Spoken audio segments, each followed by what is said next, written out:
Gracias por esa presentación. No sé si esto se puede sacar. Aquí. Vale. Eh, sí, démosle nomás. Bien, lo que les quería conversar esta tarde, más allá de que sea un experimento que yo ya haya realizado, en realidad esto es una postulación de un proyecto Fondesit Postdoc del 2023. Por lo tanto, esto recién lo postulamos este año. Si todo sale bien, entonces el próximo año tendría que recién empezar a desarrollar este proyecto, pero claro, quería hablarle a usted acerca de esto, que tiene que ver con investigar acerca de el uso de el uso de realidad virtual para poder crear, para poder generar, me refiero a realidad virtual acústica, para poder crear una escena acústica compleja, y me refiero a compleja cuando es como más cercana a la vida real, y juntarlos con modelos de deep learning para poder dar respuesta a una problemática que es identificar habla. Yo aquí le puse un apellido, le puse target o habla objetivo, que se refiere a un habla específica, no a cualquier señal de voz en el ambiente, sino que solamente la señal de voz de mi interlocutor, con quien estoy yo conversando. Y cuando ya esa señal está detectada, la puedo identificar. La idea es después hacer como mejorar la calidad de esa señal, como mejorar la inteligibilidad de esa señal. Bien, yo sé que soy como más o menos nuevo, por así decir, acá, entonces quería aprovechar de presentarme. Mi pregrado en realidad no tuvo nada que ver con acústica. Yo soy ingeniero civil eléctrico. De hecho, trabajé en la empresa, en dos compañías distintas en Concepción, y bueno, mi experiencia no fue tan agradable. Y eso, lo bueno de eso sí es que como que me empujó un poco a buscar lo que realmente me gustaba, que era la investigación. Entonces postulé a Becas Chile, me gané la beca y así pude irme a Alemania a hacer mi doctorado al Instituto de Técnica Acústica. Yo sé aquí hay algunos chicos que tuvieron la oportunidad de ir ahí está Esteban, a ir al ICA 2019, que fue aquí en Agen, en el instituto. Y este instituto, o sea, imagínense, está dividido en dos áreas. Una es la técnica acústica y otra es acústica médica. Yo hice mi doctorado en acústica médica. Entonces pasar de ingeniería civil eléctrica a acústica médica fue un cambio súper grande. Eso me llevó a tener que aprender muchas cosas distintas, sobre todo el tema de psicoacústica, acústica de sala, realidad virtual acústica. Y en todas estas áreas ese instituto es súper potente. De hecho, no sé si algunos de ustedes, los que fueron al ICA, tuvieron la oportunidad de estar en la caverna. Este es un sistema de realidad virtual, tanto de la parte visual como auditiva, y es gigante. Esto es como un galpón. Bueno, no sé si se ve muy bien, pero esto es gigante. Esta área aquí adentro debe ser como de 6x6, 8x8, no sé. Entonces, esta sensación de inmersión en la realidad virtual en realidad es súper potente. Bueno, mi tema de investigación en el doctorado tuvo que ver con la percepción de habla en escenas complejas, en escenas acústicas más cercanas a la vida real. Y lo que yo evalué directamente o sea, evalué la percepción de habla, pero cuando el ruido que está ahí enmascarando la señal de habla está en movimientos circulares, movimientos lineales y bajo distintos otros parámetros. Bueno, eso fue mi tesis de doctorado, y luego, para el otro lado, y luego me fui a la Universidad de Cardiff a trabajar allá en el proyecto Clarity Challenge. Este proyecto fue como que se juntaron varias universidades del Reino Unido y quisieron realizar este proyecto con la intención de mejorar los audífonos, de ayuda auditiva. Entonces la idea, este desafío estaba orientado solamente o sea, no solamente, pero en especial para los grupos que desarrollan tecnología con redes neuronales, pero que quisieran aplicar todo ese conocimiento a poder mejorar los audífonos de ayuda auditiva. Entonces mi trabajo en la universidad fue crear la base de datos con la cual estos grupos iban a entrenar sus redes neuronales. Utilizando realidad virtual yo pude crear estas escenas acústicas totalmente sintéticas, pero todo esto que era como un living, el living de la sala, por ejemplo, de una casa, con todos estos parámetros de forma aleatoria, o sea, el largo de cada una de las murallas, qué sé yo, la ventana, la puerta, eso es un sofá. Súper así como a grandes rasgos. Pero qué sé yo, ¿cómo se llama? La carpeta en el piso. Y también los eventos sonoros que iban a estar dentro de la escena acústica. Entonces, de forma aleatoria, todos estos parámetros fueron cambiando y al final, ¿cuántos fueron? Como cerca de 10.000 audios fueron creados para servir como base de datos. Y este conocimiento que empecé a adquirir acerca de redes neuronales me llevó ahora acá, a lo que estoy haciendo acá. Yo estoy trabajando en el proyecto FUSA. Yo creo que muchos de ustedes también han escuchado acerca del proyecto FUSA. Bueno, también por eso lo puse acá, porque yo soy el investigador postdoc del proyecto FUSA, que es el Sistema Integrado de Análisis de Fuentes Sonoras Ambientales. Y dentro del proyecto estoy en el área de redes neuronales, guiado ahí por el profesor Pablo Joyce. Y bueno, yo sé que varios de aquí lo conocen. O sea, yo tengo un audio, se lo muestro, o lo subo a FUSA, y lo que hace FUSA es que me entrega qué cosas hay siguiendo esta taxonomía dentro de ese audio. O sea, si hay un perro, hay un gato, no, gatos no, pájaro o música. Eso es lo que me devuelve la red. Entonces, juntando como todos esos conocimientos, fue que yo, bueno, puse como todo eso en la juguera y dije, con todo esto, si lo ponemos todo junto, es posible dar respuesta a esta pregunta. ¿Cómo poder detectar habla, pero como les decía, no cualquier habla dentro de una escena acústica, sino que el habla de alguien que está conversando conmigo, solamente? Para que se pueda entender no sé, de mejor manera el proyecto que yo estoy postulando, estoy presentando esta pura lámina acerca de redes neuronales, algo muy básico, pero bueno, redes neuronales es un modelo matemático inspirado en nuestro cerebro. Este es como una neurona real, ¿no es cierto? Tiene ahí el cuerpo, el axón, las dendritas que se conectan con las otras neuronas. Pero eso fue modelado matemáticamente. Aquí hay unos X que vienen a ser como las características de mi dato de entrada. Y cada característica en realidad tiene un peso, una importancia distinta. Ahí están los W, que todo eso se suma, más un sesgo, pasa por una función de activación que tiene que ver con la tarea que queremos desarrollar, y al final viene la predicción. Dejémoslo ahí. Obviamente es mucho más complejo, pero algo sencillo de entender. Entonces se presenta un audio, para nuestro caso, un audio, vamos a hablar de audio aquí, porque redes neuronales entiende cualquier tipo de dato, cuya clase conocemos. ¿A qué se refiere con eso? Si yo tengo un audio de un perro, le tengo que decir a la red, es un perro. Le entrego esa información como mi etiqueta.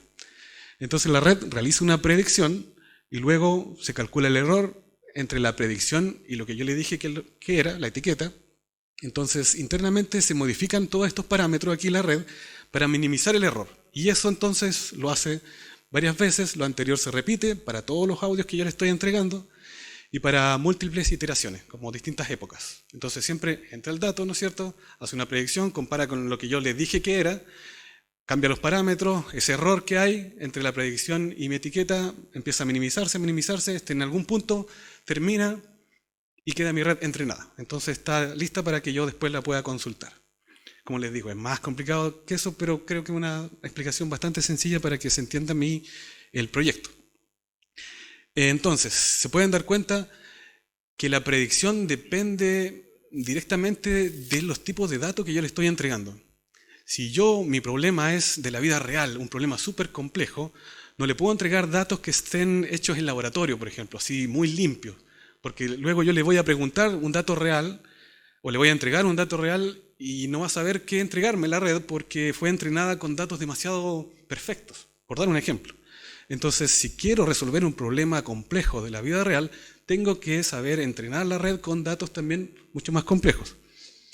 Es así como la motivación fue, ok, yo sé que los audífonos, incluso los actuales que tienen una muy alta tecnología, siguen teniendo problemas para poder resolver esta situación de, ok, quiero comunicarme, necesito audífonos porque tengo problemas de audición, quiero comunicarme, pero aún así el audífono, a pesar que por supuesto te entrega muchas mejoras, sigue siendo complejo resolver esto del ruido, ¿no es cierto? Y poder agarrar esa señal de habla y poder limpiarla y poder entender de mejor manera solamente esa señal.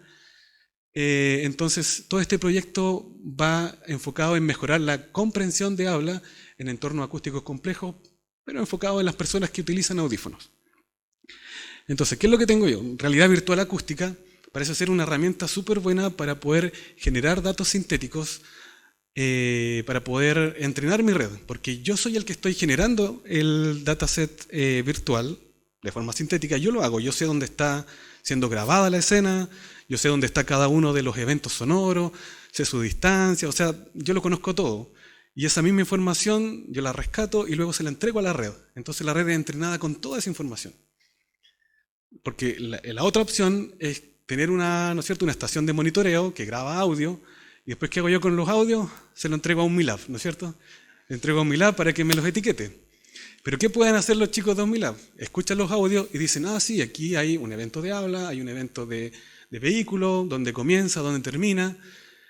Pero no sé si yo les empiezo a decir, ah, pero también quiero que me digan a qué distancia está ese evento.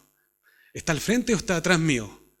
¿En qué dirección está? Ya, entonces se pone mucho más complejo y difícil de hacer con datos reales. Entonces, por eso ahora, si empezamos a mirar lo que se puede hacer con realidad virtual, parece ser que el etiquetado beneficia harto, o sea, reduce harto todo ese tipo de costos.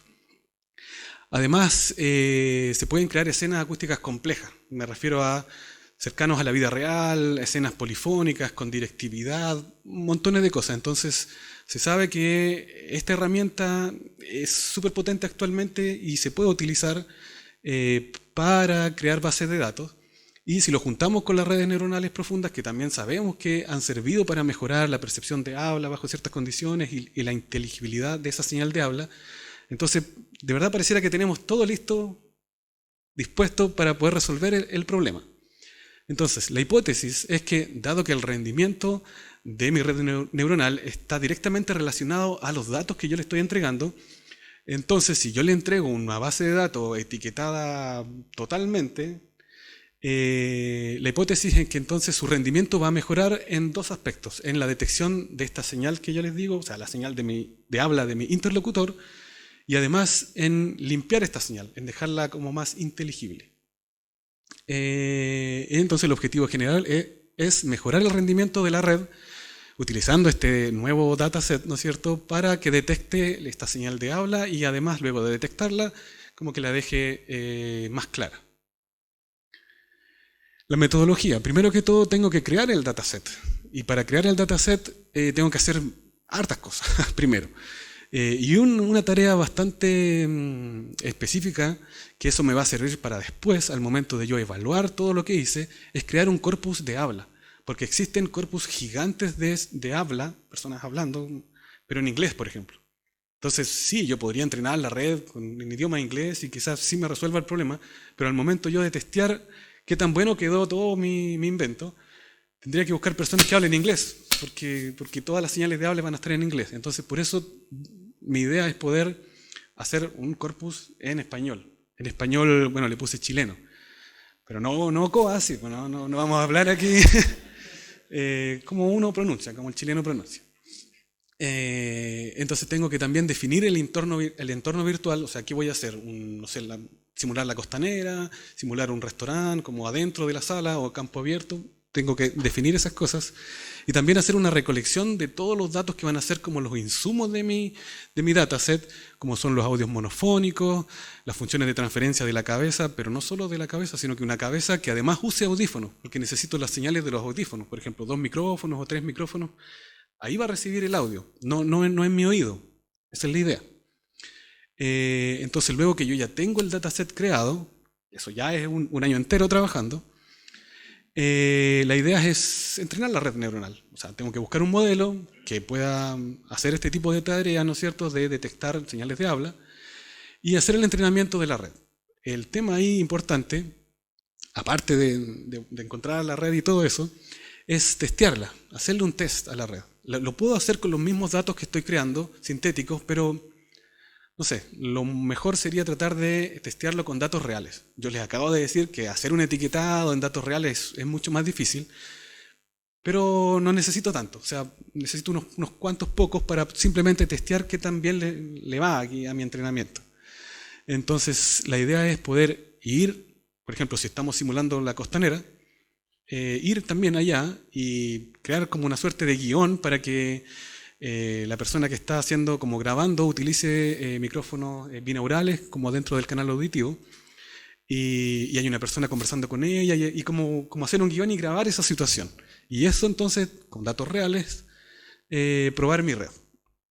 Luego de eso, viene la tercera parte, que es desarrollar este algoritmo para mejorar la calidad de la señal. Obviamente también basado en redes neuronales, para que me tome la señal, o sea, ya sé que la identifica, ¿no es cierto?, la señal que viene de mi interlocutor. Y ahora este otro algoritmo tiene que como limpiar la señal. Y bajo montones de condiciones distintas. Queremos probar hartas condiciones acústicas distintas para que abarque las escenas más complejas. Entonces, luego que ya tenemos todos esos pasos listos, como yo les decía, tengo que probar mi red. Tengo que ver qué tan bien quedó de limpia la señal de habla. Y para eso entonces necesito hacer una evaluación, un test de audición, donde les presento a mis participantes los mismos, pues, o sea, son dos grupos, las personas que no tienen ningún problema de audición y personas con problemas de audición, con cierto grado de hipoacusia. Entonces les presento los estímulos, estos audios de voz en entornos complejos, sin nada, así crudos, y les tengo que medir su umbral de recepción de habla, o sea, cuál es su umbral de comprensión de habla, y luego, o sea, sin hacerles nada, y luego de haber pasado por todas estas mejoras. Entonces, obviamente que lo que se espera es que haya mejoras, que las personas puedan mejorar su umbral de recepción o de comprensión de habla, luego de que esta señal fue detectada por la red, ¿no es cierto?, cuál es mi señal de habla, y luego como limpiada o la señal de habla queda más inteligible. Y claro, todos estos avances tienen el potencial, para estudios futuros, sí, de desarrollar nuevos enfoques, pero ahora pensando en el ajuste de los audífonos. Porque la persona que tiene audífonos tiene que ir donde el audiólogo, le tienen que hacer ajuste y la persona sale luego como a la vida real y se encuentra que lo que pasó en la oficina del audiólogo es muy distinto a la vida real. Entonces, esa diferencia tan grande, todo esto también puede llegar a ser un apoyo, una ayuda para que esa diferencia entonces se empiecen a cortar y los tests que se pueden hacer en las oficinas de los audiólogos en este caso se parezcan cada vez a situaciones reales, entonces puedan ser los audífonos ajustados en situaciones más cercanas a la vida real. Y, por supuesto, todo esto repercutirá directamente en la calidad de vida de las personas con hipoacusia.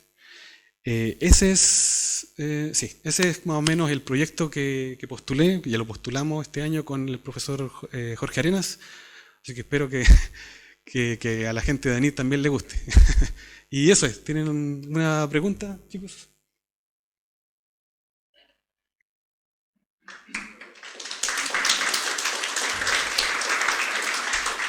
Muchísimas gracias, muy buena la presentación. Si alguien tiene alguna duda, tenemos tiempo para 5 preguntas. Si alguien quiere el micrófono.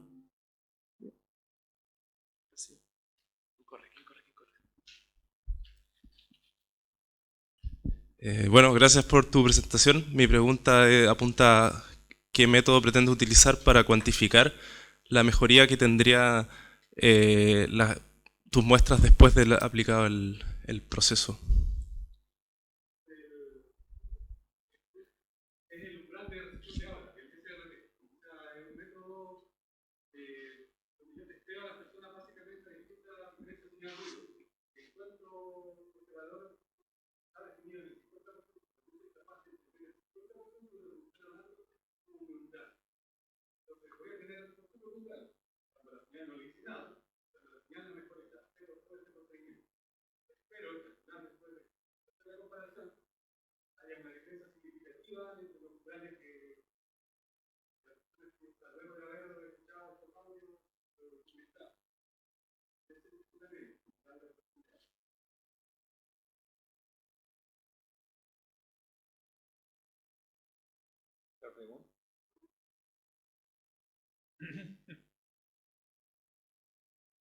Ah, pasamos a...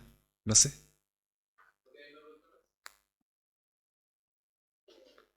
Creo que pasamos entonces a... Ah, disculpe. ¿Me escuchas acá? Te quería preguntar un poco si puedes contextualizar un poquito el mundo de los, digamos, los audífonos para personas ¿Cómo está ese universo hoy día? ¿Cuánto valen? ¿Cuál es la realidad, por ejemplo, en un país como Chile? Yo sé que hay uno o dos lugares acá en Valdivia que se pueden conseguir. Si pudieras contar un poquito así cómo es la situación actual. Yo sé que tampoco es como que sea experto en el tema, pero lo que sé es que, claro, que la gama es muy diversa. Están desde los audífonos gratis, dados por el GES, que solamente, por ejemplo, son audífonos que tienen un puro micrófono y pueden ser unilaterales. Entonces uno se lo pone solamente en un oído y esos audífonos lo máximo que pueden llegar a hacer es simplemente amplificar. Y ese es un gran problema porque cuando amplifico, también amplifico ruido. Entonces la mejora en realidad no es tanto. Claro, audífonos más caros significa que tienen mejores equipamientos. Por ejemplo, hay algunos que tienen 2 micrófonos. Cuando yo ya tengo 2 micrófonos, ya puedo trabajar con las diferencias de frecuencia y puedo generar lo que se llama el beamforming. Cuando la ganancia de mi audífono yo la puedo setear. Entonces yo elijo que la ganancia esté más al frente mío. Eso quiere decir que yo voy a poder escuchar todo lo que venga del frente, de mejor forma. Y empieza a reducirse para el lado y para atrás casi nada. Por ejemplo, Dani me decía que su tío, no sé, era su abuelo, no sé quién era, que para no escuchar se ponía de espalda, porque claro, atrás no tiene mucha ganancia, entonces no se escucha para atrás. Entonces, incluso también hay audífonos que son binaurales, que trabajan comunicados entre ellos, pero claro, los precios ahí se van disparando cada vez más, entonces llega a un límite que puede llegar a ser restrictivo. Entonces la mejora en tu calidad de comprensión está relacionado también con cuánta plata tienes y aún así, incluso con niveles altos de tecnología de estos audífonos, sigue siendo complicado, porque al momento de ser testeados, o sea, ¿qué tan bien puedo escuchar? ¿A dónde voy yo? ¿Dónde el audiólogo? En la oficina se hacen pruebas de logoaudiometría. Como yo les decía, la persona está dentro de una cabina silente, el audiólogo con un micrófono empieza a decir palabras y la persona dentro de la cabina, que eso se reproduce por un parlante, repite las palabras. Entonces todo es como demasiado perfecto y no tiene nada que ver con situaciones realmente complejas de la vida real. Entonces uno ajusta los audífonos, todos sus parámetros, quedó perfecto, y la persona sale y está lleno de ruido y todo con movimiento y cambia en tiempo, espacio. Es muy complejo. Las personas necesitan aproximadamente 6 meses para acostumbrarse a usar el audífono. Y muchas personas no llegan a ese tiempo y después se lo sacan y no quieren nada con el audífono. Entonces, igual es como todo un mundo el tema de los audífonos y bueno, ojalá, yo todavía no me meto ahí, pero creo que esto podría llegar a ser un paso intermedio porque sí me gustaría poder llegar allá y de verdad hacer una diferencia en un producto final, bueno, ya hablando de muchos años más adelante, que de verdad pueda ayudar a las personas con hipoacusia. Bueno, mi mamá tiene problemas de hipoacusia y bueno, uno también se motiva con ese tema, en ese sentido. Primero, muy buena presentación, me gustó harto. Y mi pregunta va dirigida a que este tipo de sistema cambiaría la percepción de la persona en ciertas situaciones, ¿cierto? Que en el fondo sería amplificar el audio de interés. Pero lo veo en una parte más de seguridad. Por ejemplo, cuando uno va conversando con una persona, quizás caminando, disminuirían los sonidos que podrían ser para uno quizá un poco más obvios, como de vehículos, de ese tipo. Por ahí voy dirigido a que si está considerado la seguridad de algún parámetro de seguridad para la persona y disminución de los ruidos que no son de interés particulares.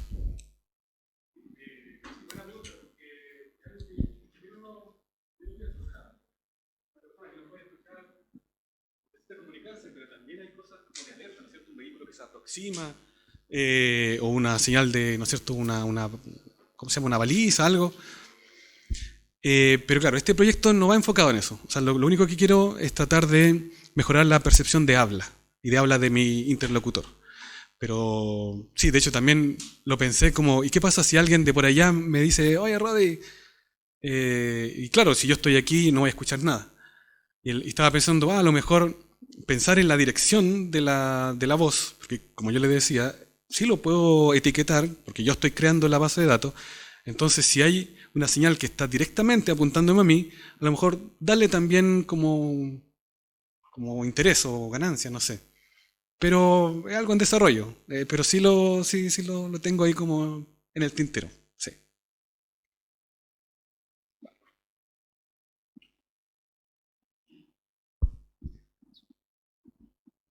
Bien.